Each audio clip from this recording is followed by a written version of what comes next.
With GTA 6 hype going absolutely crazy, here's a question people like me might ask after hearing how much money Rockstar spent on the game. Will we finally get real cars?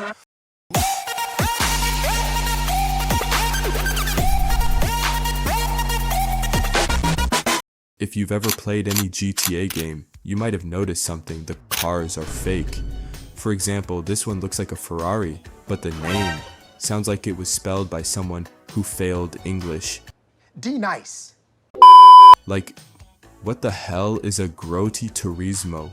Even though the cars in the franchise are iconic, it's a little disappointing for car lovers like me to see fake cars in the most anticipated games ever. So what's going on here? Let's start with licensing, aka the reason Rockstar doesn't want to go broke. Now if you're a nerd like me, you might think, hey, car companies should pay Rockstar for the exposure, right? Well, nope. To use real cars in a game, developers actually have to pay the manufacturer, and it's not cheap. The cost depends on the brand's exclusivity, the game studio's reputation, how many cars you're licensing, the contract length so your game doesn't expire like Forza Horizon 4, and a bunch of other legal stuff. For instance, let's take a look at this.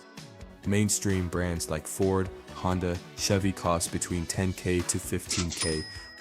Okay. Luxury brands cost between 50K to 100K. But wait, there's more. Supercars cost between 200K to 2 million.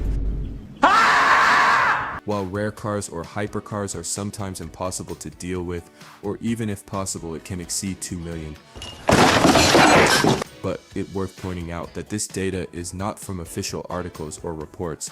It's from interviews and talks from former developers of EA, Polyphony, and others. Because most deals are kept private. But still, bruh, those numbers, they're almost the price of the actual cars.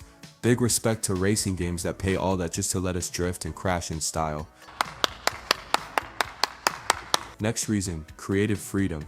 GTA is a sandbox. You can crash, explode, race, mod, and drive into the ocean for no reason whatsoever. But real brands, no! God, please, no! yeah, they hate that. Ferrari doesn't want their car doing backflips off Mount Chiliad. And Toyota, they'll ghost you harder than your ex if your game has illegal street racing. That's why Rockstar makes their own cars with hilarious names like Obey, Bravado, and Grotti. It gives them total freedom to do whatever they want without lawyers showing up. And finally, image control. Car companies want their brand associated with luxury, performance, or eco-friendliness, not a getaway car for robbing banks. Imagine Bugatti watching their $1 million hypercar getting stolen and flying through the air like a Hydra fighter jet. That's why most brands say nah, especially when the game's tutorial is basically steal car, commit felony, and such crime. So, the moment of truth. Will GTA 6 feature real cars? Well, nope. Why not? Because of everything I just said. And based on both trailers, Rockstar is sticking with their fictional brands, just more detailed than ever. Now here's the real question on what did Rockstar spend $2 billion on if we're not getting real cars?